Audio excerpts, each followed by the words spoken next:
Hello, I'm Alex and welcome to the History Chronicles. If you like our work, then please don't forget to like and subscribe. And if you'd like to support the channel in return for exclusive perks, please visit our Patreon page. Now, on with the video.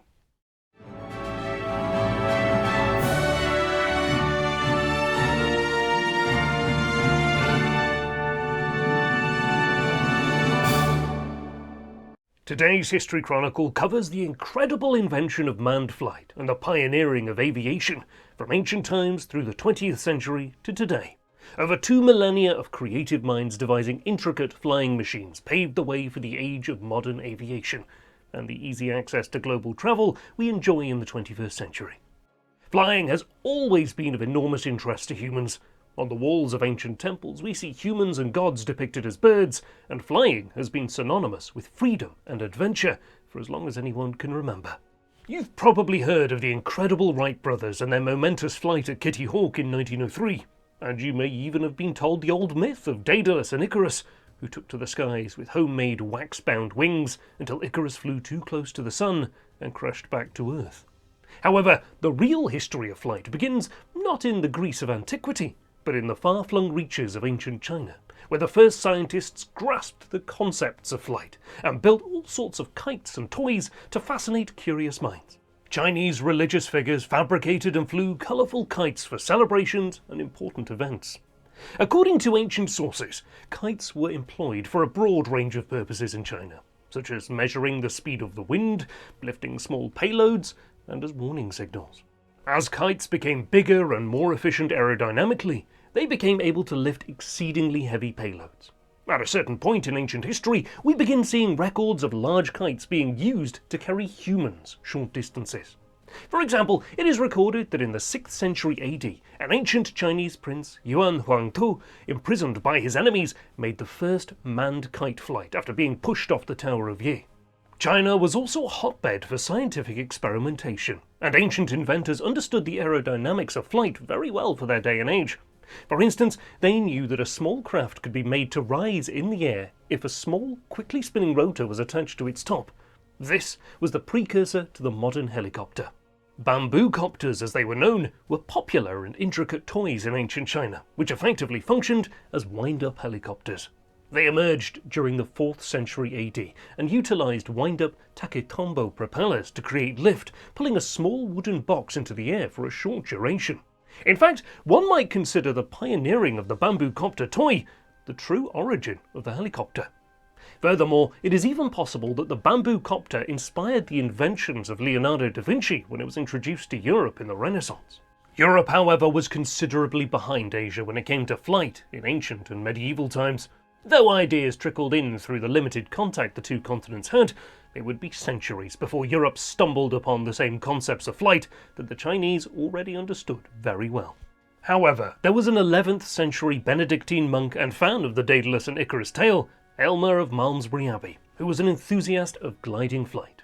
Having read about the ancient Greek duo's flights, Aylmer was inspired to fashion his own bird-like wings. After climbing to the summit of a tall tower and fastening his homemade rig to his back, the monk threw himself into the air. Though he glided for more than 200 metres, Aylmer was allegedly caught up in a gust of violent wind and crashed to the ground, breaking his limbs and rendering himself lame for the rest of his life. Aylmer of Malmesbury was not the first to attempt the daring feat of tower jumping, and he certainly wouldn't be the last, as various ambitious and motivated medieval inventors took to the skies with crude, homemade wings throughout the Middle Ages. By the time of the Renaissance, the culture of Europe had shifted dramatically.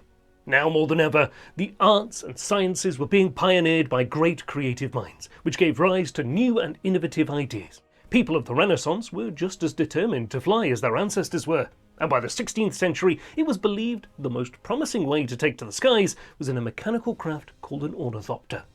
Inventors looked to creatures of nature to inspire their flying crafts in the 16th century. Birds flapped their wings as one way to generate lift, and so Renaissance architects thought if they could construct a craft to do the same, then a human could reliably fly. Brimming with brilliant ideas, the great Italian artist and engineer Leonardo Da Vinci was no exception.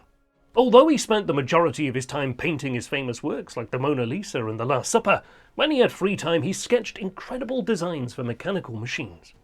Da Vinci was especially interested in powered flight, ornithopters in particular. Many of his flying machine designs are still famous today. Some machines used bird or indeed even dragon-like wings and tail flaps somewhat resembling the anatomy of modern aeroplanes to create lift. Others had circular rotating blades manned by a standing pilot. Da Vinci even drew up designs for a strange parachute, pyramid-shaped and 7 meters wide, that would allow the pilot to return to the ground without being hurt. Although Leonardo da Vinci's designs were well thought out and very intricate, he never found the time to build any of them, and modern recreations show that most of his machines wouldn't have made it off the ground, since he underestimated the power needed for flight.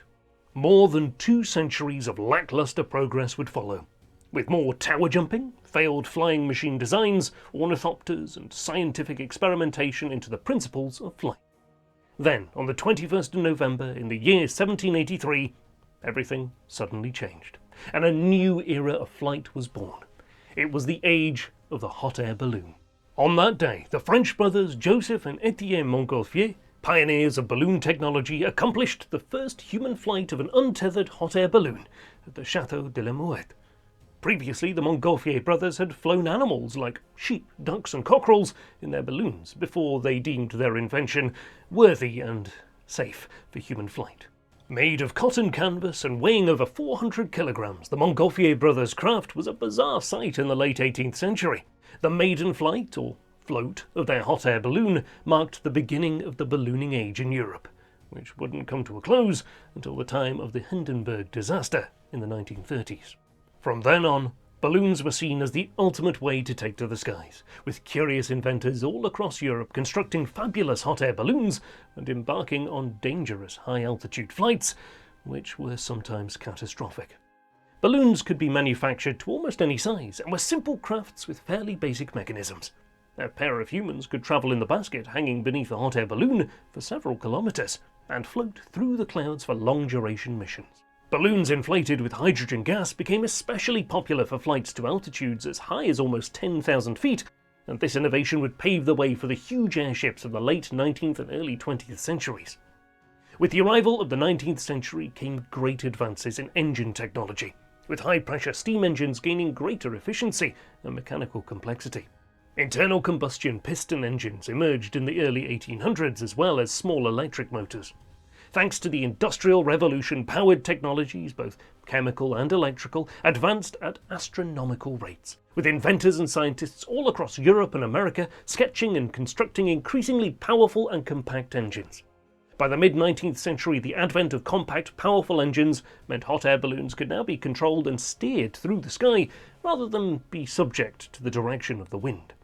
This meant that lighter-than-air crafts could be flown much longer distances with their powerful engines, and could follow rough flight paths to chosen destinations.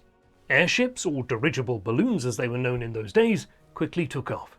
In 1852, Henri Giffard made an impressive journey of over 20 kilometers in a clever steam engine-powered dirigible. His invention proved that an airship could be guided by changing the aerodynamic profile of the vehicle, and Giffard stunned onlookers by performing loops and turns in his incredible airship. Then in 1884, an airship powered by a new and revolutionary electric motor was constructed by Charles Renard and Arthur Krebs. Calling it La France, their vehicle was over 50 meters in length and could travel a kilometer in just a matter of minutes. With the invention of the internal combustion engine came Zeppelins, the brainchild of Count Ferdinand von Zeppelin, a brilliant German engineer who patented designs in the 1890s for a new kind of airship. Zeppelins are inflated with hydrogen and have huge hulls where cargo or passengers are situated. Several engines mounted to the Zeppelin's structural frame provided thrust and turning capabilities so that the airship could be used as a truly steerable passenger aircraft. For about 3 decades, Zeppelins would be extremely popular for long-distance passenger travel and cargo transportation, until the catastrophic Hindenburg disaster, combined with better aeroplane technology, put an end to the age of airships. Although dirigibles would be used up until the 1930s, physicists and engineers were already looking into a different kind of vehicle, which used aerodynamics to glide long distances, and for the first time would be heavier than air. Sir George Cayley, an English engineer and aviator, is famous for being the first scientist to truly grasp the fundamental principles of flight. he created the basis for modern aerodynamics, and his discovery of the four main forces, lift, weight, thrust and drag, would open up a whole new world of possibilities for powered gliders. After Cayley laid down the frameworks for aerodynamics in the early to mid-19th century, engineers flocked to their drawing boards to sketch designs for winged vehicles. One such engineer was the American Samuel Langley, a pioneer of aviation. Langley designed and built an unmanned but powered aerodrome, which used George Cayley's principles of flight to create lift using wings and control surfaces. It was powered by a steam engine, and on the 6th of May 1896 it successfully flew for about 90 seconds, traversing a distance of half a mile with no pilot. Langley launched his aircraft from a powerful catapult to give it initial momentum, before the large wings of the aerodrome created lift due to the flow of air around them. Though impressive, Langley's aerodrome carried no passengers, could not be flown around, and was effectively just an experimental gliding craft. It would take a great deal of ingenuity and engineering talent to build a powered aerial vehicle that could carry a human and be steered. That engineering talent was found in two pioneering inventors, the Wright brothers. Having grown up playing with flying toys and being fascinated by aerial vehicles, the Wright brothers were very much inspired to build their own flying machine. Taking the principles of aerodynamics seriously, Orville and Wilbur Wright came to the realization that by warping the wings of an aircraft, you could change its profile in the air and alter the direction it glides in. This technique they named wing warping, and it was this cutting-edge principle that paved the way for the Wright brothers to construct and successfully fly what can be considered the first aeroplane. The Wright Flyer was a miracle of mechanical engineering. Powered by a motor, the orientation of the craft could be controlled by pulling on tethers attached to the vehicle's wings, changing its direction of flight. And when they added a tail rudder to their aircraft, they opened the Wright Flyer to fully directional guidance, using the flow of air over and beneath the plane's wings to generate lift and the warping of these wings and turning of the rudder to push the vehicle in different directions.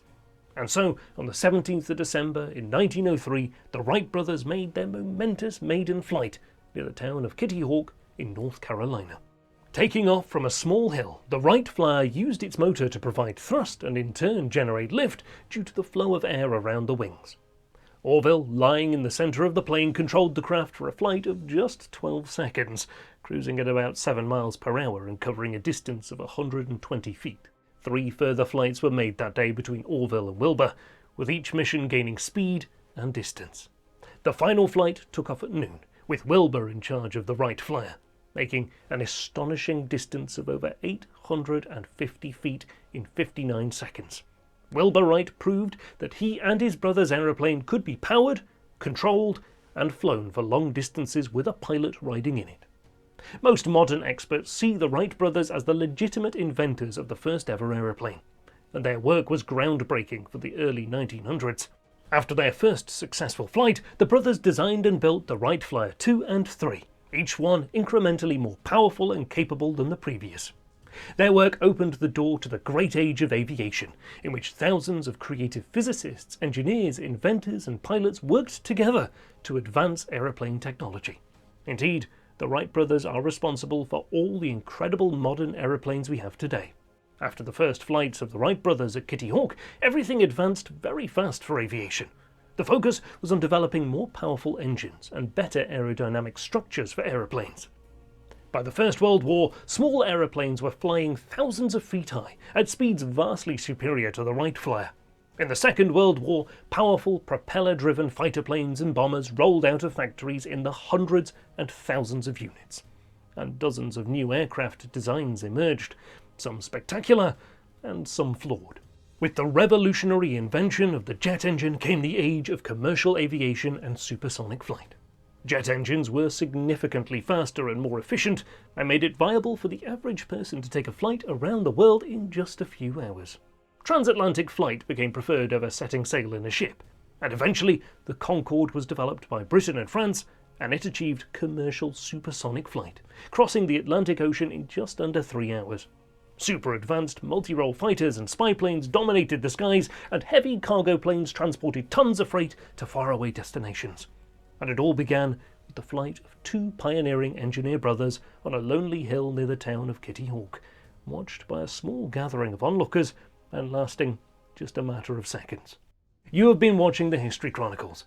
We'd love to know what you think of the invention of flight. Please let us know below, and if you enjoyed our video, please give us a like and subscribe. It really helps us out.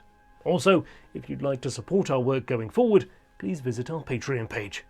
And we look forward to seeing you again on the next episode of the History Chronicles.